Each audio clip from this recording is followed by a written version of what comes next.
شما بخیر. کیس انجام مزوبوتاکسمون هستن. توی این ویدیو کامل براتون توضیح میدم که مزوبوتاکس با چه ترکیبی تزریق میشه، به کدوم نواحی، با چه تکنیکی و چه کاری انجام خواهد داد. قبل از انجام مزوبوتاکس به علت اینکه ما میخوایم تزریقمون رو توی کل صورت انجام بدیم، اولین مرحله بی‌حسیشون رو انجام میدیم. با لاپی بی‌حسی روی کل سطح پوست انجام میشه. 1 تا 20 دقیقه بی‌حسیشون رو اجازه میدید بمونه با پلاستیک و بعد شروع به تزریق میکنیم. توی این فاصله من براتون ترکیب مزوبوتاکس رو کامل توضیح خواهم داد. برای ترکیب مزوبوتاکس از سرنگ 1 cc استفاده میکنم که حالا میخوام هر واحدی رو که در حقیقت ترکیب میکنم بدونم. من توکسین رو از قبل بر مبنای اون میزان مجاز رقیق کردم و الان بوتاکس آماده تزریق دارم. بوتاکسم رو دارم، نورمال سالین هست که نورمال سالین رو آماده کردم به اضافه سرسوزنی که برای تزریق میخوام ازش استفاده بکنم. سرسوزن سمیل استفاده میکنم. خب برای ترکیب مزوبوتاکس هر 10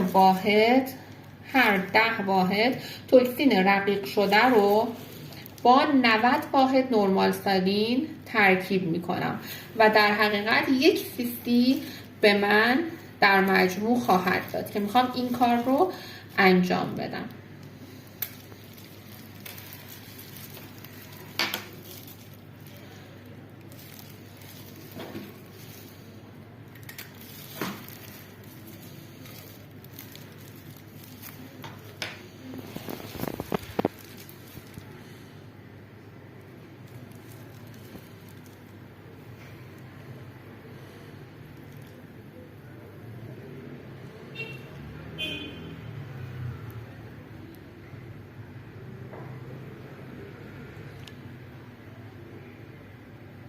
من الان 10 واحد از توکسینم دارم.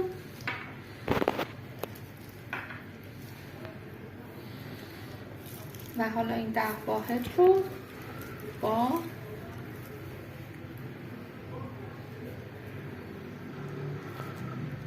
9 واحد ترکیب میکنم.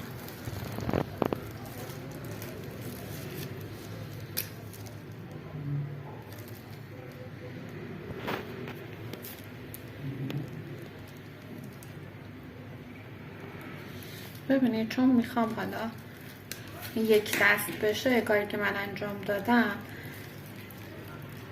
این هست که به مرور دارم با اون میزان. خب پس من 10 واحد از توکسین رقیق شده رو با 90 واحد نورمال سالین ترکیب کردم. به من 1 cc در مجموع داده. هواگیری میکنم و از سرسرنگ برای تزریق از سرسرنگ سمیل دارم استفاده میکنم. سرسرنگ رو میذارم، هواگیری رو انجام میدم و میریم برای تزریق. در مجموع من از این ترکیب 1 cc الان دارم.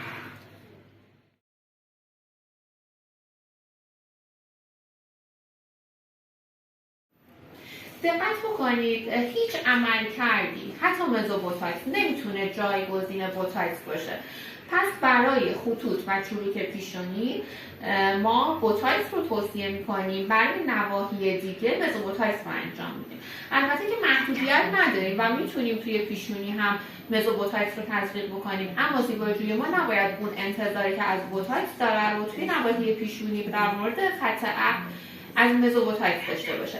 برای زیباجوی عزیزمون توی ناحیه پیشونی و اطراف چشم، پنجه کلاغی بوتاکس و نواحی دیگه که محدودیت تزریق نداریم مثل زیر چشم، اطراف دهان و کل نواحی صورت رو مزوبوتاکس انجام میدیم. مزوبوتاکس محدودیت‌های تزریق بوتاکس رو نداره، یعنی ما مجاز هستیم یک سری از نواحی رو که نمیتونیم بوتاکس تزریق بکنیم با مزوبوتاکس چروک و خطوط ریزش رو برطرف بکنیم. چه کاری بر ما انجام میده؟ مزوبوتاکس خطوط ریز رو برطرف میکنه به سبب اون کلاژن سازی که داره پوست رو میزانی لیفت میکنه و روشنسازی و یک میزانی روشنتر شدن پوست رو هم انجام میده. از طرفی کنترل چربی پوست رو انجام میده و افرادی که مستعد جوش و اکنه هستن با تزریق مزوبوتاکس میزان چربی پوستشون کنترل میشه. خب بی‌حسی رو فرصت دادیم موند روی پوست، بی‌حسی رو از پوست پاک میکنیم و میریم برای تزریق.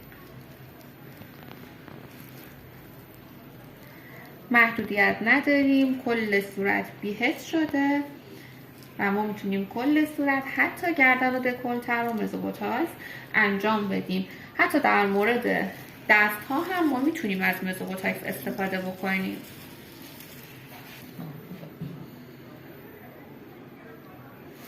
برای تزریق به صورت پاپول و خیلی سطحی میخوایم این تزریق رو انجام بدیم. روی سطحی ترین لایه پوست این تزریق انجام میشه.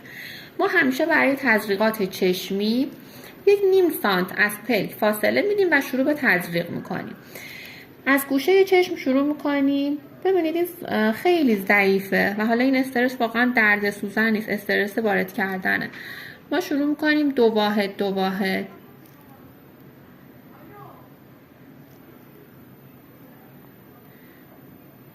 این نقاط رو ببینید، پاپولایی که ایجاد میشه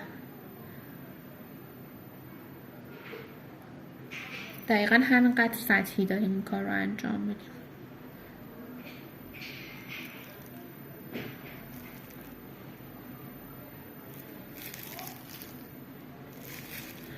با فاصله کم نقاط رو تزریق میکنیم، خیلی هم سطحی میزنیم. احتمالا ویدیوهایی رو دیدید که توی یک سری از ویدیوها نقطه و سطحی قشنگ کاملا پیداست.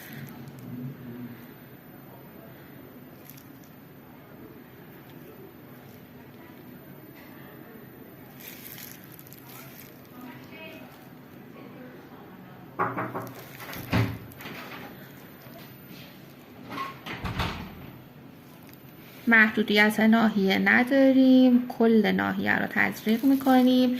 یکی از کارهایی هم که مزوبوتاکس انجام میده، منافذ رو به سبب همون کنترل چربی که داره منافذ رو کوچکتر میکنه و یا کاهش میده.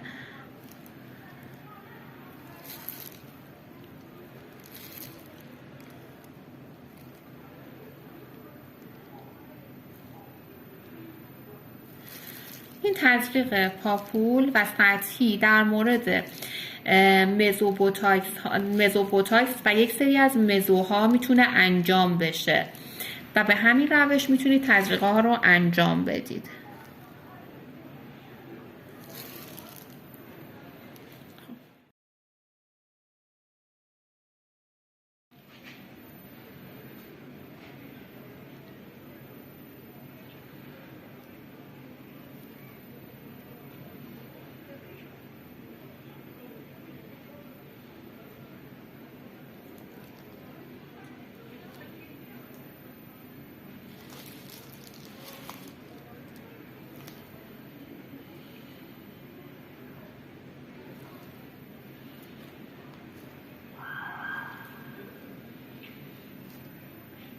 نکته بگم؟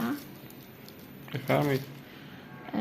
احتمالاً حالا چون یک ترکیب خیلی رقیقه در هنگام خروج، حتی منم اینو دارم، یه میزانی هدر رفت داریم. برای جلوگیری از این قضیه ببینید وقتی من سوزن رو میزنم و تزریق میکنم، پیستون رو میخوام خارج کنم، یکم میکشم عقب، دیگه این هدر رفته رو نخواهید داشت.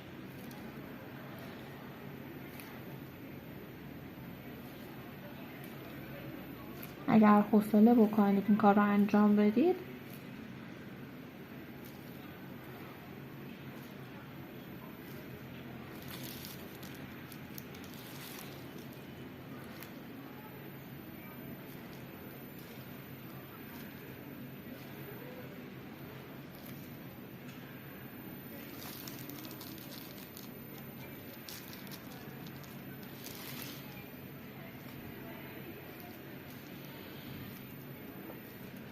برای اینکه خونریزی کمتر باشه شما تاکید بکنید که از 2 روز قبل قرص ویتامین نخوره زیباجوتون، که موقع تزریق حالا حداقل خونریزی رو داشته باشید.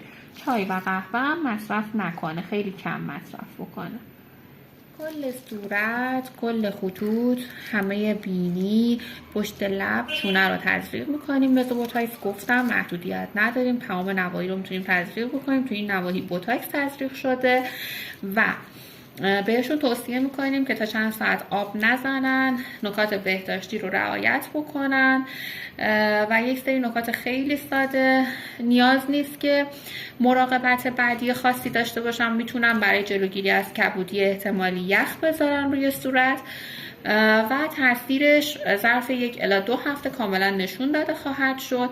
4 تا 6 ماه دوام داره، تاثیرات خیلی خوبی داره، کار بسیار عالی هست مزوبوتاکس و برای همه سنین میشه انجام بشه.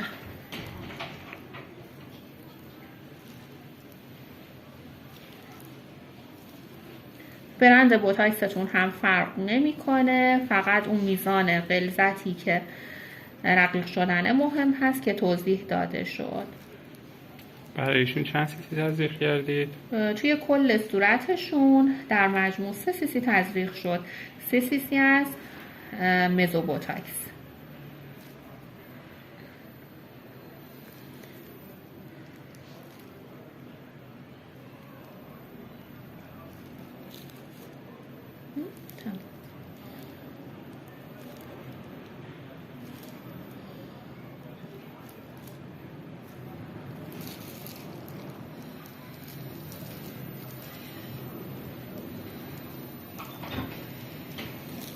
دو نقطه روی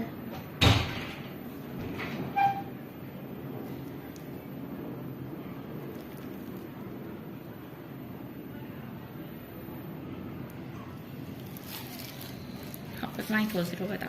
تو ناحیه زیر چشمی ببینید به صورت پاپول نقطه قابل رؤیت هستن. تو یک سری از افراد که پوستاشون پوستای نازکی هست خیلی ما این سطحی شدن رو حتی بیشتر میبینیم. این نقطه ها ظرف چند ساعت از بین خواهد رفت. مزوبوتاکس هست، اجازه تاش یا لمسی و فشار به این نقاط رو ندارند و خب خیلی سوزن نیدل ضعیفی هست. اما اگر تو این نواحی حتی یک میزانی کبودی داد، هیچ چیز نگران کننده ای نیست، هیچ عارضه‌ای نخواهد داشت، نگران نباشید. ما کل نقاط زیر چشم رو تزریق کردیم، توی هر نقطه 2 واحد و به فاصله کم از هم. اگر بخوایم صرفاً برای زیر چشم این کار رو تجویز بکنیم، توی هر طرف 25 تا 30 واحد در مجموع نیم سیسی برای 2 طرف کفایت میکنه.